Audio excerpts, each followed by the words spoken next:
बहुत बहुत धन्यवाद आप सभी को जय मसीह की। पहला इतिहास उसका 29वां अध्याय उसकी 5वीं आयत में इस प्रकार लिखा हुआ है, और कौन अपनी इच्छा से यहोवा के लिए अपने को अर्पण कर देता है। ये बात जो है वो राजा दाऊद उस समय लिखता है जबकि परमेश्वर के भवन को बनाने की इच्छा उसके मन में आई, और ये जब इच्छा उसके मन में उत्पन्न हुई तो वो नातान नबी के साथ उसका एक बहुत लंबा वार्तालाप होता है। आप लोग वचन में से बाद में पढ़ सकते हैं। एक नातान नबी हुआ करता था इस्राएलियों के समय में, उसके साथ में उसकी बातचीत होती थी जहां पर वो अपनी इच्छा परमेश्वर के आगे प्रकट करता है कि देख, मैं तो महल में रहता हूँ, परमेश्वर का जो वाचा का संदूक है वो तंबू में रहता है, तो मैं परमेश्वर के लिए एक भवन बनाना चाहता हूँ। तो जब उसके मन में एक इच्छा उत्पन्न होती है तो वो बहुत सारा प्रयास करके, अथक प्रयास करके, एफर्ट्स लगा के और बहुत मेहनत से बहुत कुछ परमेश्वर के भवन के लिए वो जोड़ता है प्रियो। और जब वो जोड़ लेता है तब फिर वो इस बात को लिख के बोलता है। ब्रदर जो ग्रेगरी हैं, मैं उनसे अनुरोध करूंगा कि पहला इतिहास 29 का 1 से लेकर 5 पद तक मेहरबानी से आप थोड़ा स्पष्ट तरीके से पढ़ दीजिए। फिर राजा दाऊद ने सारी सभा से कहा, मेरा पुत्र सुलेमान सुकुमार लड़का है और केवल उसी को परमेश्वर ने चुना है। काम तो भारी है, क्योंकि यह भवन मनुष्य के लिए नहीं, यहोवा परमेश्वर के लिए बनेगा। मैंने तो अपनी शक्ति भर अपने परमेश्वर के भवन के निमित्त सोने की वस्तुओं के लिए सोना, चांदी के वस्तुओं के लिए चांदी, पीतल की वस्तुओं के लिए पीतल और लोहे की वस्तुओं के लिए लोहा और लकड़ी की वस्तुओं के लिए लकड़ी और सुलेमानी पत्थर और जड़ने के योग्य मणि और पच्चीकारी के काम के लिए भिन्न भिन्न रंगों के नग और सब भांति के मणि और बहुत सा संगमरमर इकट्ठा किया। फिर मेरा मन अपने परमेश्वर के भवन में लगा है।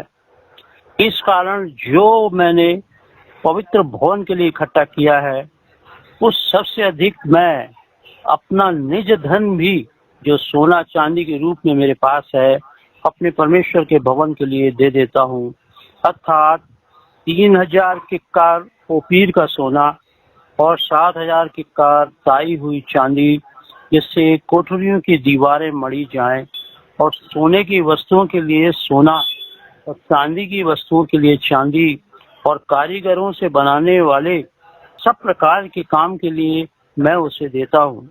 अब कौन अपनी इच्छा से यहोवा के लिए अपने को अर्पित कर देता है। बहुत बहुत धन्यवाद भैया।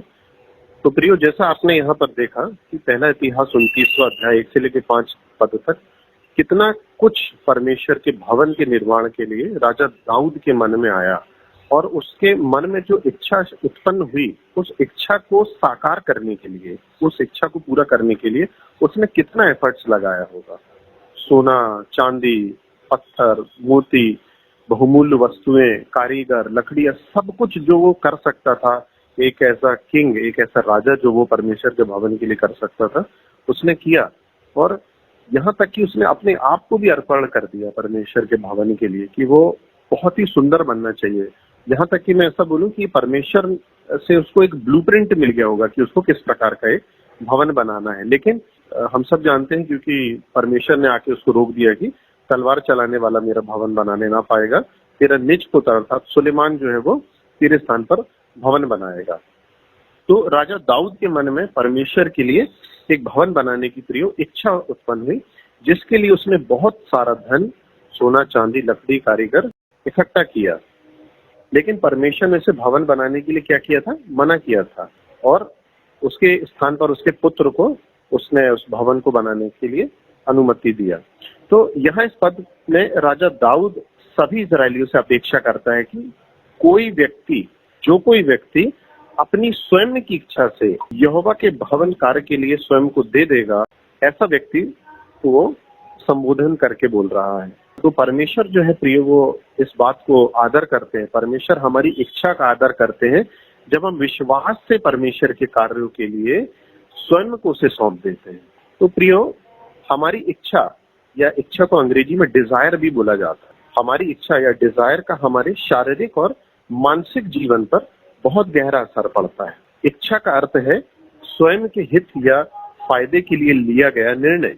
आप अपनी इच्छा जो होती है कि भाई कुछ अच्छा हमारे जीवन में हो, ये हमारी इच्छा है, एक अच्छा सा सुंदर सा मकान बनाए, एक अच्छी से हम गाड़ी ले लें, बहुत कुछ हमारे अंदर इच्छाएं होती है प्रियो।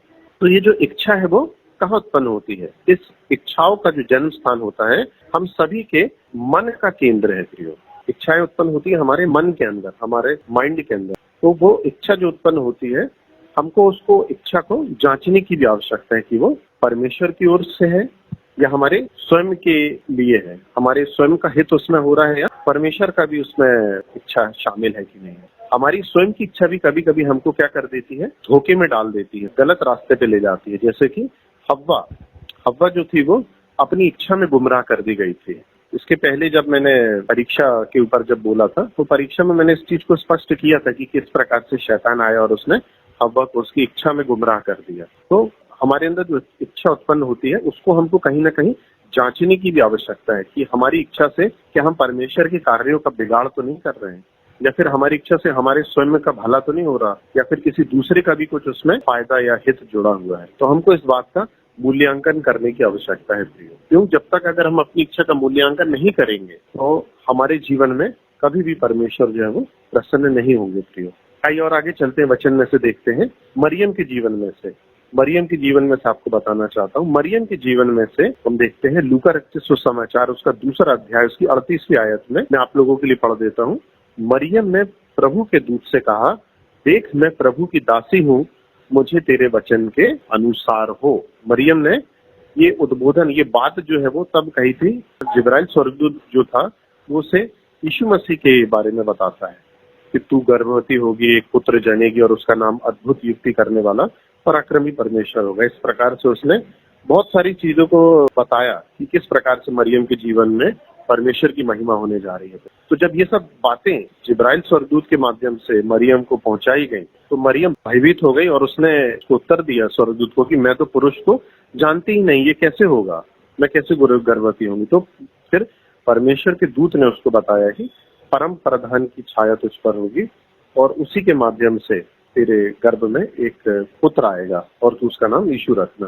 तो ये सब बातें जब हुई तो उसने क्या रिस्पॉन्स दिया स्वर्गदूत के जाने के समय में? उसने इस बात को बोले कि देख मैं प्रभु की दासी हूँ, मुझे तेरे वचन के अनुसार हूँ। मतलब कि कहीं ना कहीं उसने अपनी इच्छा को अलग करके परमेश्वर की इच्छा को अपने जीवन में प्रथम स्थान दिया प्रियो।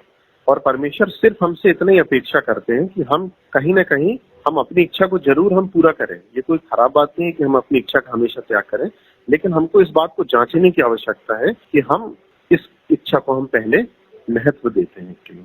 तो यहाँ जो मरियम थी उसने प्रभु की आवाज को पहले महत्व दिया, प्रभु के उद्देश्य को महत्व दिया और अपनी इच्छा का उसने यहाँ समर्पण कर दिया परमेश्वर के वचन के लिए, परमेश्वर की उन बातों के लिए जो भविष्यद्वक्ताओं ने आदि से कही थी, उसके लिए उसने अपने आप को अर्पण कर दिया प्रियो। तो यह मरियम स्वर्गदूत का दर्शन पाकर जो थी वो भयभीत हो जाती थी, लेकिन उसने फिर भी अपने आप को परमेश्वर के उद्देश्य के लिए दे दिया। मरियम इस बात को जानती थी कि उसके गर्भ धारण पश्चात लोग जो है ना उसके प्रति बहुत ही कठोर रवैया अपना लेंगे, लोग हे दृष्टि से देखेंगे, उसका अपमान होगा, उसको वो सब चीजें सहनी पड़ेंगी। लेकिन इन सब चीजों के बावजूद भी उसने परमेश्वर की इच्छा को सम्मान दिया, परमेश्वर की इच्छा का सम्मान करते हुए उसने अपनी इच्छा का त्याग किया। हम कभी इस बात को बहुत गौर से हम नहीं समझते कि हमको लगा कि कुछ सिर्फ 9 महीने की बात है कि मरियम इन सब चीजों को झेला होगा, लेकिन हमको इस बात को भी जानने की आवश्यकता है कि उन 9 महीनों के बावजूद जो कुछ उसके साथ हुआ होगा, लोगों ने उसका अपमान किया होगा, वो सब चीजों को हम कहीं बाइबल के रिकॉर्ड्स में तो नहीं आता, लेकिन मैं अपनी कल्पना में आपको बताना चाहता हूँ कि कहीं ना कहीं उसके साथ जरूर ऐसा हुआ होगा कि उसको लोगों का ये सब चीजें, अपमान और ये सब चीजें उसको सहनी पड़ी होगी। लेकिन उन सब के बावजूद प्रियो मरियम जो थी वो परमेश्वर की दासी थी और परमेश्वर की भय मानने वाली स्त्री थी। और इसी प्रकार से जो उसका पति जो था यूसुफ था वो भी उसी प्रकार था। उन दोनों ने प्रभु की आज्ञाओं को अपने जीवन में महत्व दिया प्रियो, और इसीलिए उन्होंने फिर परमेश्वर ने ऐसे ही एक दंपत्ति को चुना जो उसकी इच्छा का सम्मान करें। और आज आपके और मेरे बीच में भी परमेश्वर यही चाहते हैं प्रियो। जब परमेश्वर का वचन हमारे बीच में आता है तो एज अ फैमिली हमको डिसीजन लेने की आवश्यकता है। हमको अपने डिसीजन थोपने नहीं है प्रियो, हमको अपने डिसीजन शेयर करना है हमारे स्पाउस से, हमारी पत्नी से, अगर यह पत्नी है तो अपने पति से। आपके जो परमेश्वर आपके मन में जो डालता है, परमेश्वर आपके हित के लिए, परमेश्वर अपनी महिमा को जो आपके जीवन में प्रकट करना चाहता है, उसको प्रियो परमेश्वर आपसे जरूर शेयर करता है। तो कहीं ना कहीं एज अ फैमिली आपको कलेक्टिव डिसीजन लेने की आवश्यकता है। जब आप एक शादीशुदा जिंदगी को आप जीते हैं तो उसके बाद परमेश्वर की इच्छा है कि आप एक एज अ फैमिली परमेश्वर के लिए आप निर्णय लें, परमेश्वर के लिए आप वेदी बनाएं। जिस प्रकार से इब्राहिम जो था वो परमेश्वर के लिए वेदी बना के परमेश्वर की उपासना किया करता था, इसी प्रकार से परमेश्वर हमसे चाहते हैं कि हम भी एक मरियम के समान आज्ञाकारी बने। आइए और वचन में आगे चलते हैं। हम यीशु मसीह के जीवन से देखेंगे। मत्ती रचित सुसमाचार उसका 26वां अध्याय उसकी 39वीं आयत में इस प्रकार लिखा है, फिर वह थोड़ा और आगे बढ़कर मुंह के बल गिरा और यह प्रार्थना करने लगा कि हे मेरे पिता, यदि हो सके तो यह मुझसे टल जाए, तो भी जैसा मैं चाहता हूँ वैसा नहीं, परंतु जैसा तू चाहता है वैसा ही हो। हम देख सकते हैं कि गेत्सेमनी के बगीचे में यीशु मसीह की जो महायाजक की प्रार्थना हुआ, उस महायाजक की प्रार्थना का ये अंश है प्रिय। और वहां पर परमेश्वर से यीशु मसीह प्रार्थना करके बोल रहा है। प्रार्थना करके क्या बोल रहा है? हे पिता, यदि हो सके। हम जानते हैं यीशु मसीह के ऊपर एक बहुत पापों का बोझ लाद दिया जाएगा। उसको मालूम था कि अब उसका समय आ गया है जब उसको लोग कोड़े मारेंगे, उसका अपमान किया जाएगा, उसके मुंह पर थूक दिया जाएगा, उसको निंदित होना पड़ेगा। और शास्त्री और जो फरीसी हैं, जो जीते जी उसके ऊपर कभी इल्जाम नहीं लगा पाए, लेकिन मरने के समय में उसके ऊपर बहुत सारे दोषारोपण करेंगे। तो इन सब चीजों के लिए यीशु मसीह जो था वो तैयार था। लेकिन फिर भी इस भयानक इस कष्ट की घड़ी को जब वो स्मरण करता है अपने मन में और याद करता होगा, तो वो जरूर इस बात के लिए वो विचलित हो गया होगा। और यहाँ तक कि उसने अपने चेलों से बोला था कि मेरा जी बहुत व्याकुल है और मेरा प्राण जो है वो निकले जाते हैं। फिर वह परमेश्वर से प्रार्थना करके बोलता है कि प्रभु, यदि हो सके तो यह कटोरा मुझ पर से टल जाए, लेकिन जैसा मैं चाहता हूँ वैसा नहीं, परंतु जैसा तू चाहता है वैसा ही हो। तो यहाँ पर आप देखें प्रियो, यीशु मसीह ने भी अपनी इच्छा का समर्पण, अपनी इच्छा का त्याग जो था वो परमेश्वर के आगे कर दिया। परमेश्वर जो है वो हमसे कभी भी हमारे जो डिजायर है, हमसे हमारी डिजायर को नहीं लेते प्रियो। परमेश्वर चाहते हैं कि हम अपनी डिजायर परमेश्वर को दें और परमेश्वर जो है डिजायर्स को पूरा करेगा हमारे जीवन में। हमारी जो भी इच्छाएं हैं, जीवन में आगे बढ़ने की इच्छा है, पढ़ने की इच्छा है, एक अच्छा व्यक्ति बनने की इच्छा है, जो भी हमारी इच्छाएं हैं प्रियो, परमेश्वर चाहते हैं हम अपनी इच्छाओं को परमेश्वर के सामने रखें, परमेश्वर से शेयर करें, और परमेश्वर जो है वो इच्छाओं को पूरा करेगा और हमारी जो इच्छाएं हैं वो पवित्र इच्छाओं को परमेश्वर तब्दील करेगा। जब हमारी इच्छाएं वचन आधारित होंगी, जब हम उसके वचन आधारित कुछ मांगेंगे, हमारे अंदर कुछ उत्पन्न होगा, तो वो परमेश्वर को प्रसन्न करने वाला होगा प्रिय, मनुष्य को प्रसन्न करने वाला नहीं होगा। तो आइए एक और पहलू देखते हैं गेत्सेमनी के बगीचे का। यहाँ गेत्सेमनी के बगीचे में यीशु मसीह ने अपनी इच्छा का त्याग करने का उसको एक अवसर मिला, एक अपॉर्चुनिटी मिला यीशु मसीह को, और उसने उसमें ये फेथफुलनेस को, अपनी विश्वास योग्यता को दर्शाया। छोटा सा मैं एक प्रश्न करता हूं मैं आपसे, यदि आप और मैं अपनी इच्छा का त्याग नहीं करेंगे तो हमारे जीवन में परमेश्वर कैसे महिमा पाएगा? जब हम अगर अपनी इच्छा का हम पालन करेंगे तो फिर हम परमेश्वर की इच्छा के बारे में हम कब सोचेंगे प्रिय? यह हमको आज जांचने और सोचने की आवश्यकता है। क्यों परमेश्वर चाहता है कि यदि कोई मेरे पीछे आना चाहे तो अपने आप का इनकार करे। कई बार हमने ये वर्ष सुना होगा बाइबल में कि यदि कोई भी हो सकता है, मनुष्य में से लड़का, लड़की, आदमी, स्त्री, कोई भी हो सकता है, यदि कोई मेरे पीछे आना चाहे तो अपने आप का इनकार करे। ये किस चीज का इनकार है? ये अपनी इच्छा का इनकार है। और प्रतिदिन अपना क्रूस उठाकर मेरे पीछे हो ले। प्रतिदिन अपना क्रूस उठाने का मतलब है कि अपनी इच्छा को साइड में रखना और प्रभु की इच्छा को पहन लेना। Praise the Lord. परमेश्वर चाहता है कि हम प्रभु की इच्छा को पहने, हम यीशु मसीह को पहन लें और हम यीशु मसीह के समान हमारा व्यवहार, यीशु मसीह के समान हमारे कार्य और यीशु मसीह के समान हमारा चाल चलन हो जाए प्रियो। और जब हम इस प्रकार का आचरण करेंगे तो परमेश्वर निश्चित तौर पे हमारे जीवन से महिमा पाएगा प्रियो। क्योंकि परमेश्वर जो है वो हमको कभी भी ऊंच नहीं बनाता, लेकिन हमको फिर बनाता है। परमेश्वर हमको हमारे जीवन में ऊंचाइयों पर पहुंचाता है जब हम उसकी इच्छा का सम्मान करते हैं प्रियो। कई बार ऐसा अवसर आएगा आपके जीवन में कि जो लोग हैं वो आपको संडे के दिन के लिए प्रेरित करेंगे कि चलो संडे को हमारे साथ कहीं चले चलो। तो जब मैं अपने पास्ट जीवन को देखता हूँ, जब मैं प्रभु को अच्छे पूरी रीति से ग्रहण नहीं किया था, तो मेरे जो दोस्तों में से कई लोग थे जो संडे को पिकनिक मनाने जाते थे कि चलो आज हम यहाँ जाएंगे, यहाँ पिकनिक मनाएंगे। तो मैं भी क्योंकि प्रभु को अच्छी तरीके से नहीं जान पाता था और विश्रामवार की इस चीज को अच्छे तरीके से जब मैं नहीं समझता था, तो मैं इनके साथ चला जाता था। अन्य जातीय दोस्तों के साथ में साइकिलिंग करते हुए इधर उधर चला जाता था। पिकनिक मना रहे हैं हम, यहाँ घूम रहे हैं, वहां घूम रहे हैं। लेकिन जब फिर प्रभु के वचन को जब मैंने पढ़ा, प्रभु के इस विश्रामवार की गरिमा को मैंने समझा, तब फिर मैंने इस बात के लिए माफी मांगा प्रभु की। अनजाने में कई बार मैंने विश्रामवार का प्रभु उल्लंघन किया है, आप मुझे उसके लिए क्षमा करिए, क्योंकि अनजाने में हमसे हो जाते हैं प्रियो। लेकिन अगर हम जानबूझ के अगर हम काम करेंगे तो फिर हमको प्रभु से प्रतिफल नहीं मिलेगा प्रियो। और परमेश्वर चाहते हैं कि हम प्रभु की इच्छा का सम्मान पहले करें, फिर वो हमारी जो भी इच्छाएं हैं उसको वो पूरी करेगा। आइए वचन देखते हैं बाइबल में से, भजन संहिता की पुस्तक उसके 37वें अध्याय उसकी 4थी आयत में प्रकार लिखा है, यहोवा को अपने सुख का मूल जान और वह तेरे मनोरथों को पूरा करेगा। हमको किसको अपने सुख का मूल जानना है? यहोवा परमेश्वर जो है प्रियो, एक हमको ऐसा नाम दिया गया इस पृथ्वी पर जिस नाम को हमको सिर्फ लेना ही नहीं है, जिस नाम का हमको आचरण करना है, जिस नाम को हमको पहन लेना है, जिस नाम को हमको जी के दिखाना है, जिस नाम को हमको लोगों को भी सिखाना है और अपने जीवन में से भी उन कार्यों को पूरा करना है। तो यहाँ पर भजनकार का लिखने वाला कहता है, यहोवा को अपने सुख का मूल जान और वह तेरे मनोरथों को पूरा करेगा। इंग्लिश में बहुत अच्छा लिखा है कि परमेश्वर को अपने सुख का मूल जान और वह तेरे मन की जो इच्छाएं हैं, है ना। अगर आप इंग्लिश बाइबल पढ़ेंगे तो इसमें लिखा है, he will give you desire of your heart. English में जो शब्द यूज हुआ है वो डिजायर शब्द यूज हुआ है, हिंदी में यहाँ मनोरथ लिखा हुआ है। लेकिन अगर आप अंग्रेजी वर्जन पढ़े तो उसमें लिखा है, he will give you desire of your heart, मतलब आपके जो दिल की जो इच्छा है उसको वो परमेश्वर पूरी करेगा प्रियो। और ये कब करेगा परमेश्वर? जब हम परमेश्वर को, यहोवा परमेश्वर को जब हम अपने सुख का मूल जानेंगे प्रियो।